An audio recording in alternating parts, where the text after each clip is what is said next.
and welcome back to the Second and Two podcast. I'm your host, TB. I've got my co-host, producer extraordinaire, hoodie connoisseur, new room liver, Yeah, Jody. I gotta finish putting up these things. Like I told you last time, all the stuff's right here. As you can see, the hats are there. I brought those inside the house, but I still need to go get some tacks and stuff, or even those little sticky things that are right there. Get those, utilize them, get some stuff on the walls. There's that painting over there that's been there the whole time. Last time I kind of angled the camera so it was out of the screen, but that's there. Now we can see like part of it. Yeah. But my bad on keeping you up late. I know you're working overtime right now. 11:20 over there. My man was snoozing when I hopped in the chat. Just for those listening, it was kind of You got funny. to catch some Z's when you can, bro. Yeah, you got to. You're not wrong. No, I'm juiced up though. I was excited for this podcast, bro. Week Yeah, one of the NFL season, going into week 2. Facts. We had to Before get we do all that, we gotta get you your update, and then I guess maybe even a little preview for tomorrow.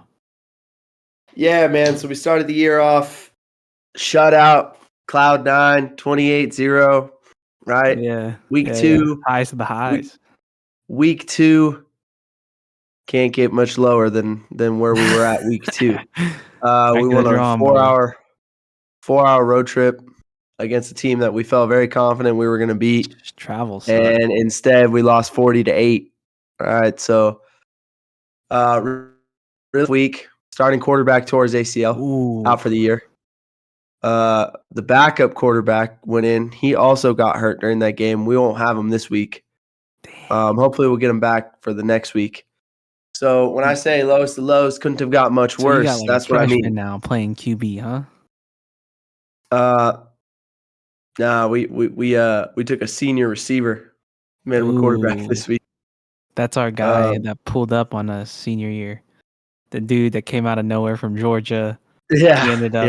Yeah. That's basically what you guys got right now. Chris, shout out Chris wherever he's at right now. Yeah. I'm surprised you remember that, bro. I just remember he wore Crocs in the gym. Yeah, he did. He did. But so we're down some guys this week. Mm-hmm. We're playing a team from New Mexico. They're coming into Texas. All right, so we got to put on for the state of Texas. No, they're coming to us. Oh, that's tough. Yeah. So we got some guys down, but we got a great opponent this week, and we did have a great week of practice.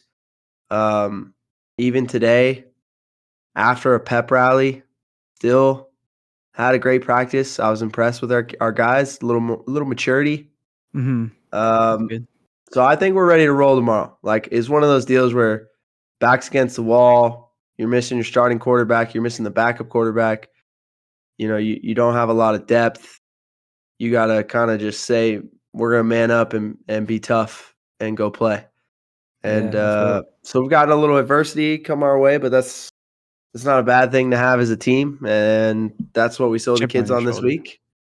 And so I'm excited for it. I think they're ready for it. And we'll see. I mean, the team we're playing, they like to throw the ball around the yard, and we're going to challenge them. So I'm excited for it.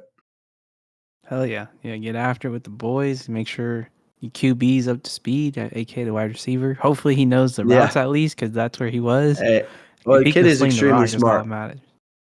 The kid's extremely smart. He understands the offense inside and out. That's why he's the one playing quarterback this week. So we got a shot, though. I think. Absolutely not. No. He'll be handing the ball off is what he'll be doing. Put it in the breadbasket. Make sure you let go. Make sure he can feel it. We'll see, bro. I mean, he may be able to sling the rock just a little bit, but for the most part, he's going to be handing it off, and we're going to be trying to run for 300 yards tomorrow. Okay. Sounds good, man. Well, good luck tomorrow. Sorry to hear about what happened last week, but hey, one thing about football, it's always going. And you could only, roller coaster. Football's got highs and lows, baby. No matter what, you're going to have highs and lows. You got to roll with the punches. Hey, speaking of some lows too, man. Week 1, we already got some injuries out there going bad. We got our guy Jordan Love got the MCL sprain. It hurt me in fantasy. I didn't get the last throw from him. We got Malik Willis coming in. Everyone's saying, bro, this dude.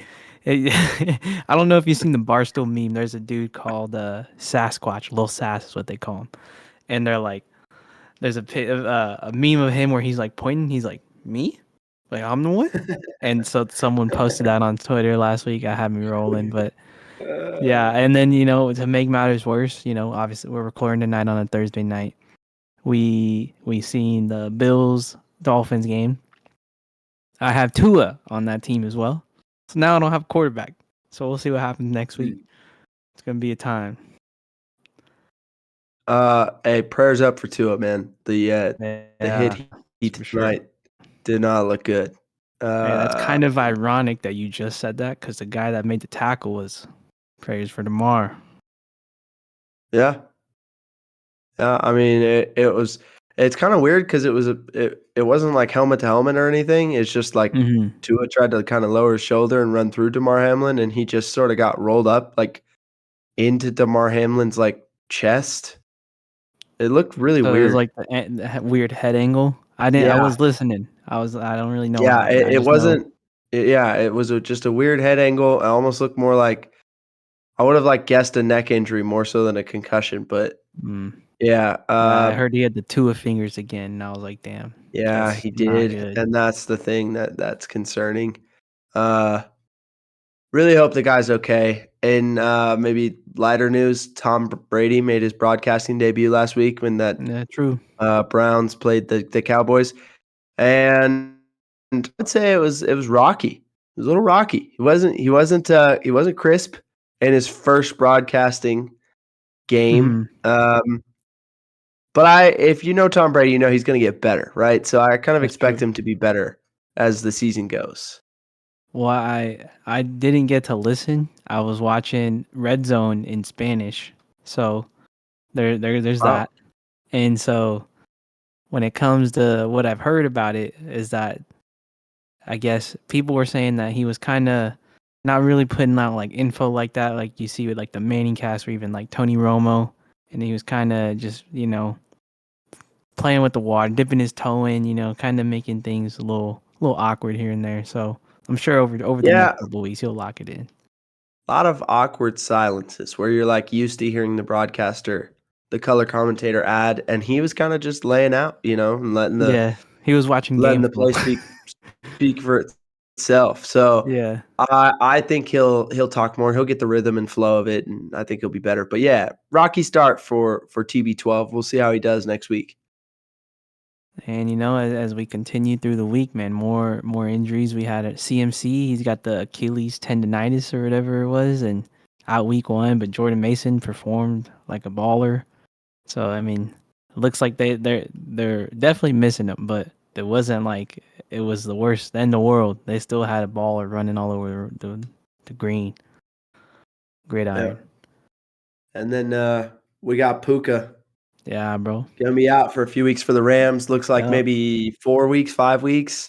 So McVay's been very non-committal on that, but similar injury to what he had in camp. Looks like he re-aggravated it in the Lions game. So something to keep an eye on. Matthew Stafford and Cooper Kupp went off in his absence. True. But they certainly are going to need Puka if they're going to be a contender in the NFC West this year. So we'll see what happens with that. Certainly not all the NFL news, but that's the big stuff right there. It's time for us to get into our week 1 awards. Award season, it's back, dude. Oh my gosh. We've been waiting all summer for this. Week 1 of the NFL season, the awards on the Second and Two podcast. Award number 1, the Tukwa Gamer of the Week award, given to the gamer, the dude who just shows up and balls.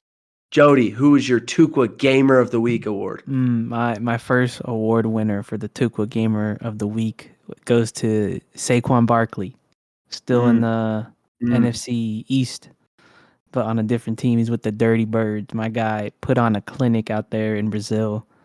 first team to take a dub down in the Southern Hemisphere. Let it be known. But he ran for 109 yards, 24 carries, 2 touchdowns, and then had 2 receptions, 22 yards, and another touchdown. My dude went nutty. Just destroyed me in fantasy as well. So, another one of those where I had to eat it on another end. But Saquon, still the workhorse that we've seen when he was on the Giants, and even better now with the Eagles. So that's my first winner right there. Love it. I have Baker Mayfield. Awesome in week 1. Guy went 289 yards, 4 touchdowns, no turnovers. The Bucs killed the Commanders 37-20. He's just been efficient getting the ball to his playmakers. It looks like he and Mike Evans just have developed such a great rapport. Yeah, I'm impressed with Baker, and he's keeping him rolling. A lot of people were giving Dave Canales a lot of credit last year for what Baker did, which is not to say that Dave Canales didn't help, but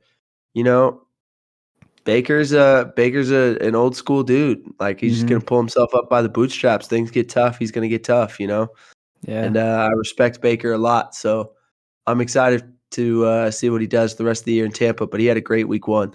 Definitely, Gamer. yeah. Him, Chris Godwin, Mike Evans put on a show too. Next up, we got my dog of the week. Yeah. And so this one kind of hurts a little bit, but that last drive alone was enough for this guy to earn this. David Montgomery in OT just ran all over the Rams. Took it I think 70 yards. I don't know. They threw in our guy Gibbs for a play. He couldn't get the tutty. They said, "Hey, get back out there, son." David Montgomery powered through the line, got the tutty, and it was just man, tough to see. But that dude ate up the defense when it was crunch time. So David Montgomery, dog. David Montgomery was a dog, and that sets up our minor setback for a major comeback. Same game. We're going to Matthew Stafford. May not have won a game or have won the game against the Lions Sunday, but he looked like a star. STAR, all caps. Should have a big year as long as he stays healthy. Dude went 34 for 49, 317 yards, 1 touchdown, 1 interception. Made some no look throws. Couldn't quite make that last throw to seal it, but was getting beat up all night. Backup O-line everywhere. No Puka, just pretty much Matthew Stafford and Cooper Kupp. I mean, it looked like the Super Bowl all over again, where they were just making it happen with not a lot going on around them. So, minor setback, major comeback. Matthew Stafford. I think we're going to see a big year from him, even though they lost in week 1. Yes, sir. Yes, sir. See, we do have one. It was empty earlier. I didn't know if anything too crazy happened. Looks like we got 2 of them though. Is it one no cap, another one's hats off? Nah, dude, they're both just no cap, hats off. Okay, all right. Okay. So we're gonna break this play down a little bit, but I don't want to step on that. But Will Levis, don't know if you saw, he legit just throws the ball to the Bears and goes full surrender cobra before the play's even over, as he watches the Bears score 24 points without scoring an offensive touchdown. Incredible 2-point conversion performance. So just a lot going on there. But Will Levis, I mean, just it's one of those plays you just don't see NFL quarterbacks make, which is why it's just wow, that really is no cap, hats off right there. The other one that I thought was worth mentioning, the Broncos got not only 1 but 2 safeties against the Seahawks, despite their loss. I thought about this, I researched on how many times a team has gotten 2 safeties in one game. It can't have happened that many times. I think the last time it happened was 2017 or 2015. I don't remember what the stat was, but it was on the Broncos. So they allowed 2 safeties on themselves, and they played the Dolphins. I heard that. Huh. But there you go. It's rare. It's really rare. That's for sure.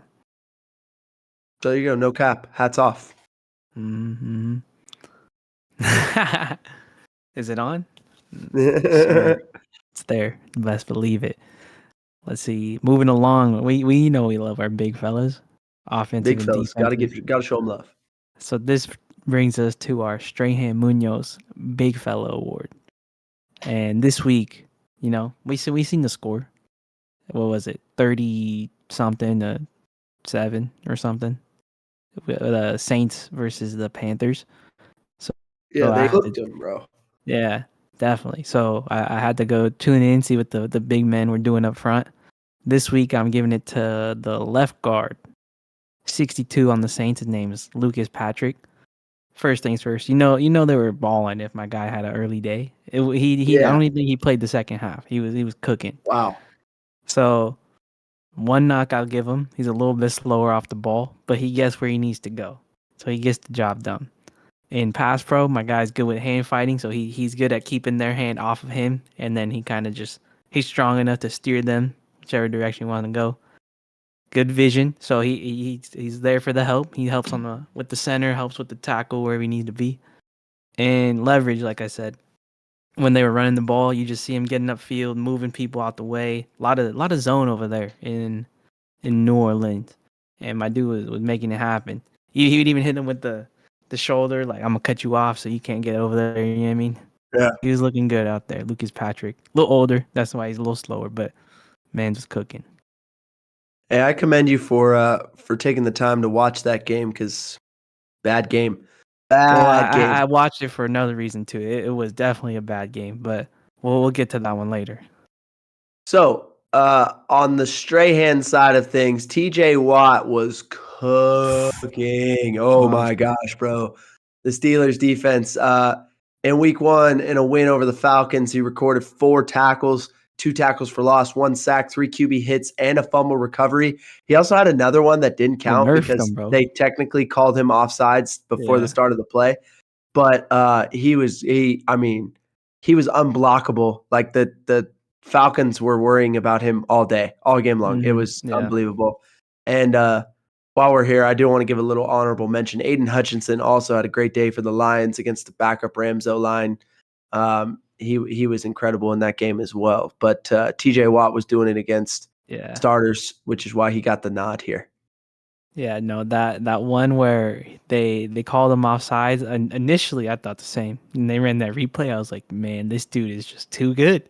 He literally, as soon as it was moving, he was gone. Yeah. That dude's way too nice. And I think the week before I said they were going 0-17. I might have fumbled the bag on that one. So I did say they had a good defense though. Like I have them as the number 1 defense in the NFL, and there's a reason. And TJ Watt's a big part of that. Yeah, so, definitely. All right, we're moving on to the Who's Cooking Award, which is given to a quarterback who is absolutely cooking, or one who's maybe cooking up something not so good. Jody, who is cooking for you at the quarterback position? So I wish I would have took the time to write down these stats, but I did not. Sadly, I'm a dum for that one. But on the screen over here it says no mix. It's supposed to be Bo Nix, but Google Docs did not like no Bo mix as my. I thought you were giving him a nickname, like you were trying to cook him, like no mix, no. like Bo Nix ain't it. There, bro. He couldn't mix that. Yeah, no mixing skills. He wasn't cooking. Like I thought you were cooking the man. No. It was just a typo due to Google Docs. But what it comes down to is we seen how he played in the preseason. Week 1, rookie quarterback. There goes to show that the preseason, it might help with some rust if you've been in the league a little bit. But when you're a rookie, the game speed still ain't the same. It don't translate over. So my biggest concern was just a little hiccup. My dude threw a couple picks, couldn't really drive the ball down the field. Yeah, I don't know. I'm sure this is one of the comeback moments in a couple weeks down the road. I'm sure we'll see some better play from the kid, but just week 1 NFL rookie quarterback, just kind of bad all around, except for our guy Jaden Daniels. He was running literally everywhere, but I think everyone else had a tough week all around. I mean, I think Bo Nix was not he was not awful. I think he showed some promise. He made some, week 1 rookie mistakes, of course. Threw a couple picks that were, ill-advised decisions. But he also did some stuff where they're right in that game, and he was competitive. And Seattle's not an easy Down the place to wire. play. 12. I thought Bo Nix. I thought he was okay. I think he'll be okay. I'm just saying, from the preseason to that week, preseason I was high yeah. on him. I was like, yeah, we got a That's shot. on you, man. That's on you for Yeah, thinking preseason was telling you what was going to happen week 1. Yeah, Come definitely. on, bro. Come on. Hey, on the flip side of this, you went Rook. I'm going vet, who's supposed to be a savvy vet, but didn't look my like a guy had savvy no vet in week mobility. 1. He was No mobility. he was cooking up. He was burning something in Atlanta out there. Kirko Chains wasn't The wearing very wings many at chains this week. Wing Hut or whatever. Yeah, they he went was to. looking bad in his debut in Atlanta. Wasn't seeing the field well. He went 16 for 26, 155 yards, 1 touchdown, 2 picks, 2 sacks. I mean, I'm going to chalk this one up to a little bit of rust here. It's his first start coming off the Achilles. Yeah. Got to get the man, some slack. Brand new team, new OC, new receivers, all that stuff. There was some weird stuff going on with formations where they only played out of the pistol. He didn't go under center like he normally does. I don't think that's his forte right there. Well, a lot of people were speculating maybe he just partly because he can't move as well yet. The Achilles. Yeah. So we'll see what happens with that. But I do think he'll get better as the season goes. I do think that. I don't think that's indicative of who Kirk Cousins is as a quarterback now in his career. We'll see what happens moving forward, but he was not good in week 1. Hopefully for his sake, he does get better in week 2 and beyond. Mm-hmm. Yeah, no, I agree with you. The Achilles definitely was showing a little older. Like you said, new team. And you're going against TJ Watt. That's tough. That front core is insane. So tough for my guy Kirko Thuggins, but we'll see. Time will tell. Let's see. Moving on, the next award. You want to stay out of this category? I'll tell you that right now. This is the Boo Boo Evans Award. Yeah. And this week, our guy it kind of ties back to what I was gonna do with my who's cooking, but I figured I'd lay off this team for a little bit. It's kind of tough. So I went with Deontay Johnson. My guy went 2 for 6, so 2 catches on 6 targets, 19 yards. They started off the game with throw to my guy, threw a pick. kind of tough. So, yeah, I mean, Bryce Young and Deontay Johnson don't really got the chemistry right now, as you can see, especially off the first play of the game. So I'm sure over time they'll develop that chemistry, get things right. But week 1 was not hot for the boy, so he's the Boo Boo Evans man. Yeah, Boo Boo Evans, not a good award title. Tough one. So that wraps up week 1 awards. I'm sure we'll add as we go and farther in this season and beyond. But it's a great week 1 of the NFL season. We want to look at some things to look for as the year goes, and we call turnover on downs. All right, it's first down, and I'm going to give you a trend. Let's pop up the tape.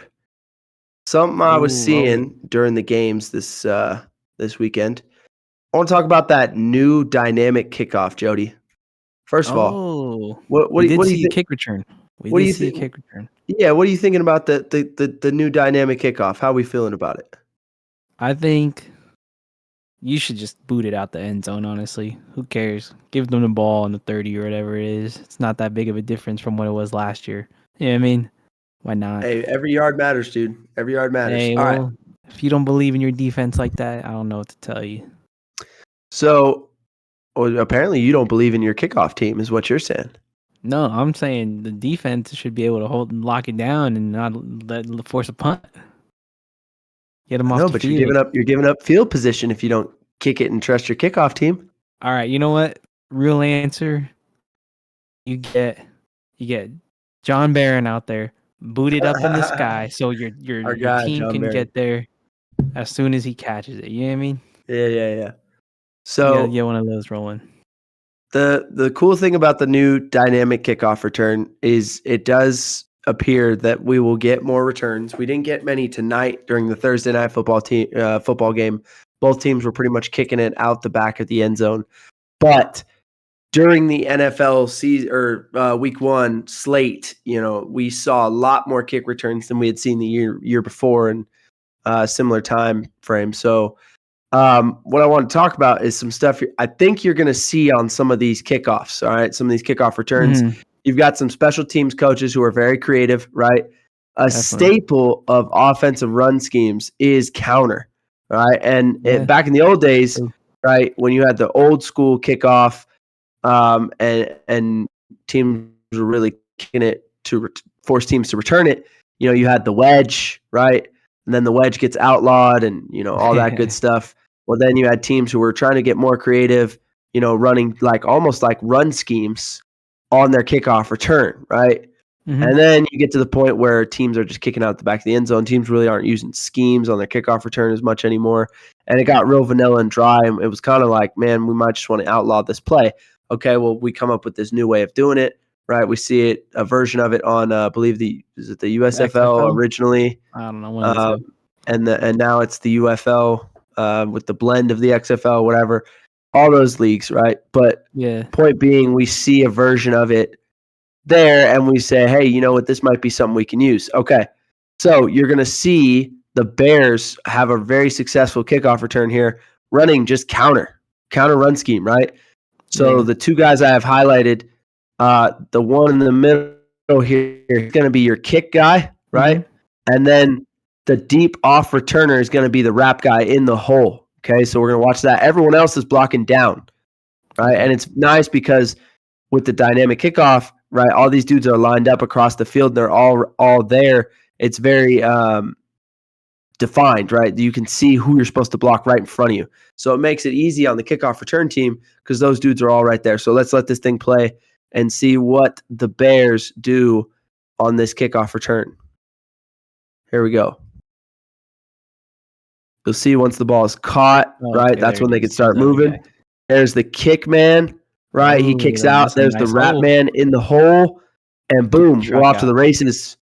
Just like you would look man. in counter. They were getting cooked this past weekend for sure. Yeah, I remember I seen one. The dude went for the tackle and kind of just bumped into his leg, and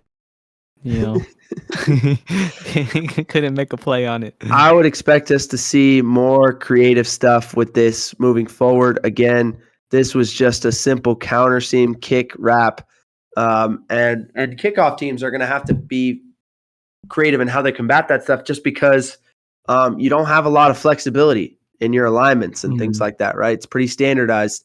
So kickoff return teams, I think, have the advantage now, and it may lead us to seeing more kickoff teams do exactly what you said, Jody, which is kick that thing out the back of the end zone and take it on the 30, because that dynamic kickoff return element is scary, because you can't do a lot to combat it as a kickoff team.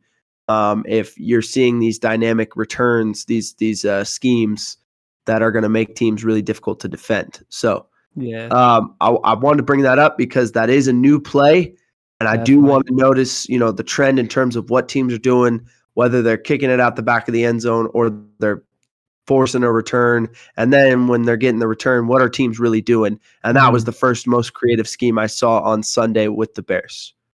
Hey, I got a question for you. Yeah. Do you have YouTube TV? No. Okay, because this past weekend, like I said, I watched Red Zone in Spanish. I don't know, man. Yeah. Why'd you do that? I think I'm out on Red Zone. Why? Because I have like the what's that thing called? The Amazon Fire Stick, Yeah. And the English version, the US version, was really laggy. So I went over to Spain. Pretty solid. And that's why I was in Spanish. But the quad box might be onto something. You get to watch. I do that. Like the kickoffs, I didn't watch many of them because they don't show those. It's besides the one that got returned. You know what I mean? Yeah. I Red Zone doesn't give you enough of the game flow. I've said this before. Yeah, Red Zone's cool, but as someone who likes to watch all the plays, you can't. I am a quad box guy. I'm like trying to watch as many games as I can, while So yes, I'm with you on that. That's why I've never been a huge red zone guy. If I'm not paying attention, really, that's what I can put on is red zone. Yeah, but if I'm yeah, I really feel that. locked in, yeah, I'm not watching red zone. Just being honest. Yeah, that was really tempted to just scroll through each channel and be like, oh, okay, Saints game, okay, that's cool. They're on the 50. Go to this one. Oh, but didn't happen. But let's move it along here. Second down for the turnover on downs. I'm giving y'all a bet for next week. So I did a quick little skim, and these are two that were speaking to me. So Chargers -5 versus the Panthers sounds nice to me. We saw what happened to the Panthers last week, and let me see where they're playing before I lie to you guys. They're playing in Carolina, but Harbaugh, he's gonna run the ball all over these boys. Let me tell you. So -5, I like that. Lad McConkey probably catch a tutty again. We're going, and the other one that looked good to me was the Patriots versus Seahawks +3.5. We saw what they did last week. Like I said, another team that shocked me. Y'all heard me the week before laughing when I was talking about these teams. So they got a little soft spot in my heart right now. So +3.5 sounds pretty good, but ultimately I'm gonna give you the Chargers as my answer. But there's a couple to look at right there. I like it. All right, let's go to the third down breakdown. All right.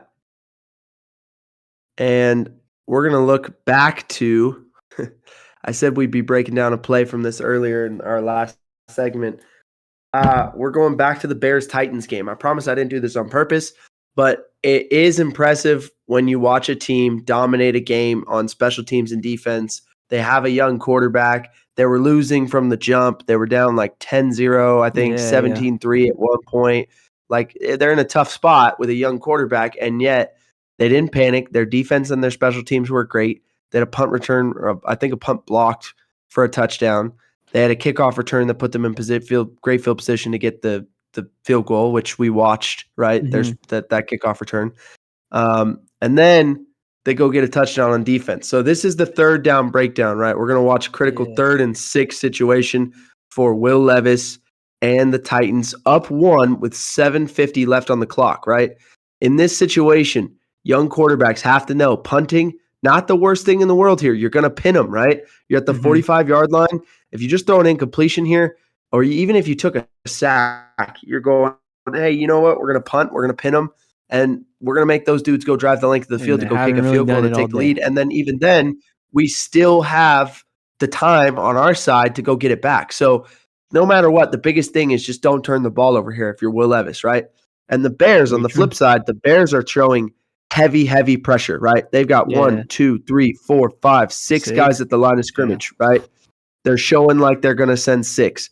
Okay, this is a simulated pressure, which means they're showing something, but they're not actually going to do it, right? They're going to show and drop out, okay? Now, on the snap, you'll see number 6 from the slot shows off the slot, and now it looks like they're bringing 7.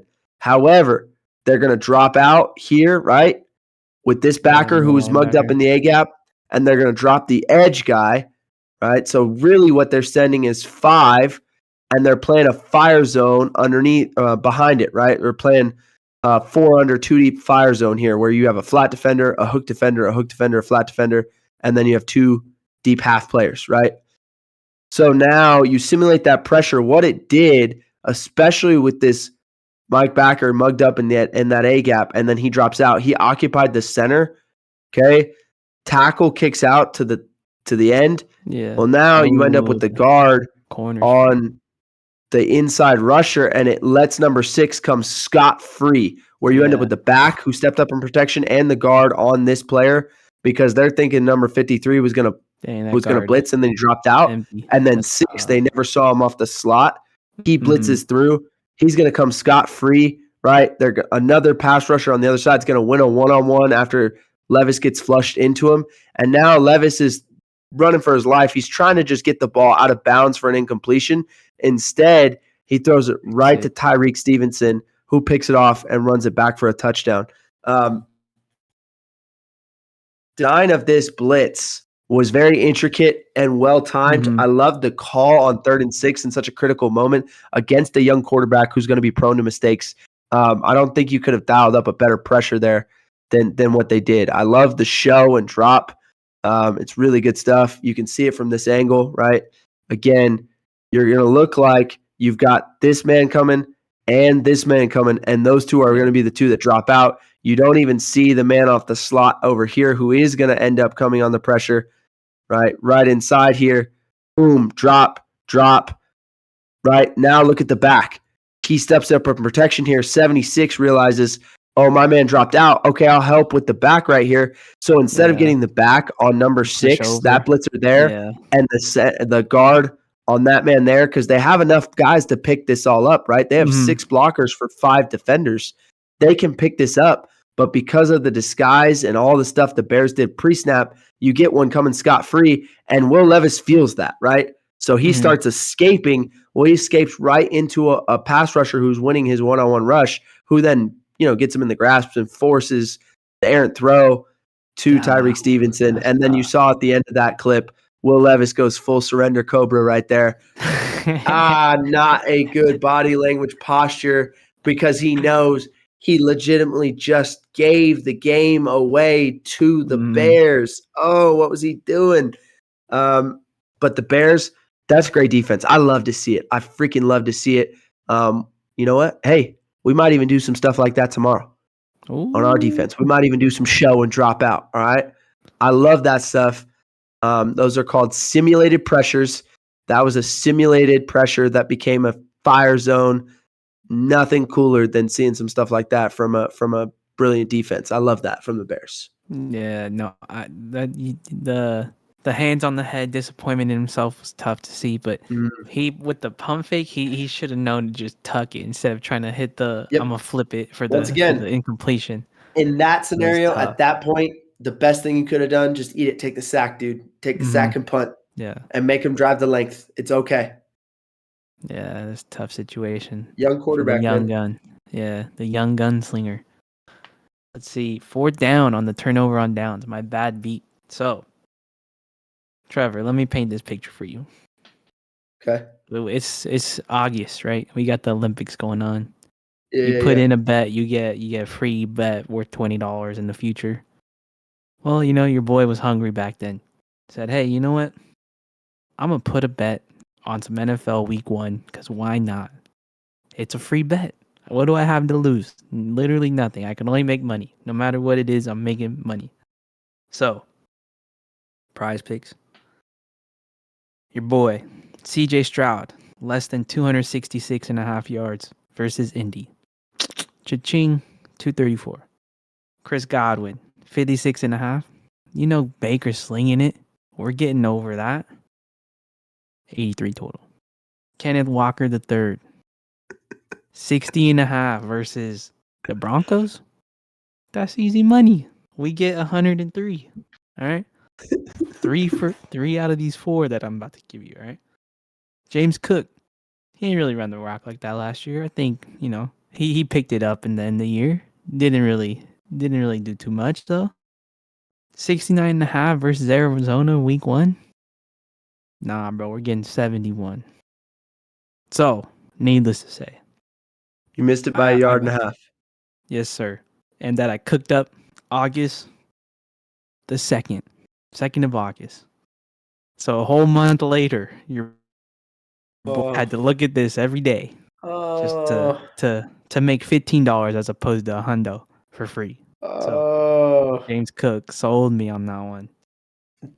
So you're saying James Cook needed to get 2 less yards. That's it. That's all you needed. 2 less yards, and I would have had $100 piece for free. Sorry, man. I'm sorry. Good. I made $15, but could have been $100. Yeah. There's always that could have been, right? Nothing's worse than the could have been. But I cooked it up a month ago. Yeah, I got to give myself some props. No, that is some credit right there, and that's a great way to end the turnover on downs. That is a truly terribly bad beat. And turnover on downs is one of my favorite segments. I mean, I love awards, but I do love the turnover on downs too. We get the Yeah, we get the breakdown. breakdowns, we get the bets, we get That's the huge. combination of the things you and I do best. That's why this Yeah, podcast true. works, Jody. It's why it works. Speaking of why this podcast works and what we're looking forward to, week 2. I'm just going to read off the games for you in week 2, and I want you to tell me which game you're looking forward to the most. For sure. You ready for this? Raiders at Ravens. This is the morning slate. Chargers at Panthers. Saints at Cowboys. Buccaneers at Lions. Colts at Packers. Browns at Jaguars. 49ers at Vikings. Seahawks at Patriots. Jets at Titans, and Giants at Commanders. That's the morning slate. There's a lot of games. I think that's 10. Yeah, 10 games, dude. 10 games. Which of those 10 in the morning are you thinking you're putting on the TV? I think Lions Bucks is a good one. Rematch of that the one's NFC definitely divisional on game. my list. Yep, definitely on there. I'm thinking Jets Titans could be interesting. Giants Commanders now could be interesting. You got Daniel Jones who isn't looking too hot, and a young dude who's slinging the rock and running everywhere. That one could be curious fun. about Saints at Cowboys. Like the Saints looked really good week 1. It was against the Panthers. The Cowboys also looked really good week 1. It was against the Browns with Deshaun Watson and what he's got going on. And we didn't touch on that in this podcast, and we're not going to because I just don't feel like going there with that guy. But like Saints at Cowboys, right there. Saints at Cowboys is a decent looking game too. And then also, part of me wants to watch that Colts Packers game because I just want to see what is the Packer offense look like without Jordan Love. I think my last one would be the Browns Jaguars. See that defense versus I think the Trevor Jags Lawrence are gonna put on a show. See, I have a feeling the Jags are gonna smoke them in that game a little bit. It's in Jacksonville, so it's hot, it's humid. Duval. Yeah, you know what I'm saying? Get him in the pool. Okay. The afternoon slate: Rams at Cardinals, Steelers at Broncos, Bengals at Chiefs. I think all those games are pretty interesting, actually. I'll watch them all, more than likely. Yeah. I mean, I'm going to be obviously focused on my boys. Yeah. But those other two games will probably be on my TV at different points. And then the Sunday night football game is Bears at Texans. I am excited for that one. Excited to watch that. That's going to be a good one. Caleb Williams or CJ Stroud. I'm excited for that. I think our guy D'Amico's gonna put on a show with that defense over the young rookie. We just watched what the Bears defense did, though. That Bears defense is good. That they are. People don't want to admit it yet. That is a true statement. That Bears defense is good. They got some players over there. Front. I mean, I can't really be saying like the rookie quarterback is tough because we seen what CJ Stroud did last year. But no, Caleb had a tough debut. He was not good. But that's what I'm saying. I want to see it. I want to see week 2. I'm curious. There's a lot there. And then Monday night is an interesting one. Falcons at Eagles. Tough. The Falcons looked miserable in week 1, and the Eagles looked pretty good against a good team. So that has a weird potential energy to be like a blowout, but I feel like it's not going to be a blowout. That game's going to probably end up being close. I think Kirk Cousins will look better. The Eagles might come back down to earth a little bit. I also hope I'm curious about that game. Because the way I see it, I think the Eagles D with Kirk being not the most mobile right now, looking for a tough day for Atlanta. But on the other side, we got to see if Saquon's going to still be the man of the world or if Jalen Hurts going to have to do a little bit more and move the ball around to the receivers. So we'll see what happens. I think outside of the Rams-Cardinals game, the two games I'm most looking forward to is that Bears-Texans game. And I'm kind of with you on Jets-Titans. I'm curious about Jets-Titans. I want to watch that game a little bit. Yeah. So the week 2 slate is not like anything crazy. There's no like heavyweight title fight matchups like it felt like there were in week 1. Yeah. But there's a lot. Week 2, it's off to a kind of a terrible start with this Thursday night game. Bad game. Blowout. And the Thursday night games have been known for being bad for years, and it was bad again tonight. But we'll see. Well, hopefully the week will pick it up. Definitely. So I got the banger of the it'll be week. a good game. Yes, sir. Let's hear it. I'm gonna go with a movie that I watched recently with Jill. It's called Okay. Long Legs. Nicolas Cage plays like I guess you'd call him a serial killer. Okay. If you've seen the movie, you know why I'm saying I guess you'd call him that. If you haven't seen the movie, you're wondering how can you guess that you call someone a serial killer? It's a lot to explain. Watch the movie, basically. Okay. But Okay. hey, Nicolas Cage went crazy on that joint. He All did. right. What's He went the crazy, bro. meaning He's behind the long legs? unrecognizable. Does that play Unrecognizable. anything to what the movie's about? I'll give you just quick synopsis. Okay. Quick synopsis. You get a woman in the FBI who clearly has some sort of like, I guess, clairvoyant or spiritual ability to just like see, like just be able to know that someone's a serial killer, basically, or like they're Okay. just like Okay. betting So she's bad. like, that's so Raven. She got Kinda, the vision. kinda, right? So she gets on this case, or she gets put on this case that they haven't been able to solve, and it's basically the husband of a family kills his family and then himself, Oh. and it's just like been a spree of these things. And every time at the crime scene, there's this like note written in like a code that they can't quite depict, and it's always signed Long Legs. And so she's trying to Oh. figure this out, Who's and long? and bro, it's wild. It takes a lot of twists and turns. You don't expect the ending. You don't even like the way that you get there. The whole thing. I'm just telling you, good movie, definitely worth the watch. So like a And thriller type. Nicolas Cage is terrifying. Okay. Yeah, unrecognizable and terrifying. He's got Yeah. like makeup on, or like, what do you mean Yes. unrecognizable? Yes. Yeah. Oh, Heavy okay. makeup, Okay. bro. Heavy makeup. Yeah. If Sounds you didn't know it was Nicolas Cage, you wouldn't know it was Nicolas Cage. You know what I'm saying? Yeah. Yeah. That's interesting. Yeah. So that's my plug. Long Legs. Go see it. Very interesting movie. Pretty creepy and pretty weird, but good. Good movie. There you go. Movie of the week right there. There we And you go. know what it is. It's at that time of day where my guy TB gets to go rest up for the game tomorrow. You know what I mean? My man's got to get a good night's sleep, get a good breakfast in the morning, make sure he's right for the squad. And you know who's closing us out for all that? Our guy Ray Ray taking us out, baby.